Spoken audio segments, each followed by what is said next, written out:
How to solve Instagram direct messages not showing up on Android or iOS phone. First, open a Play Store or App Store and here type Instagram and then make sure your Instagram is updated.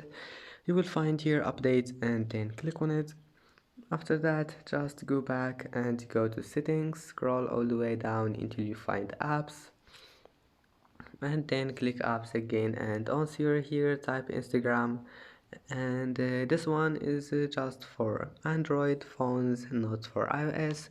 Click for stop, go to storage, clear cache, and if that doesn't fix it, click clear data and click OK. You will need to log in again, but that will fix your problem.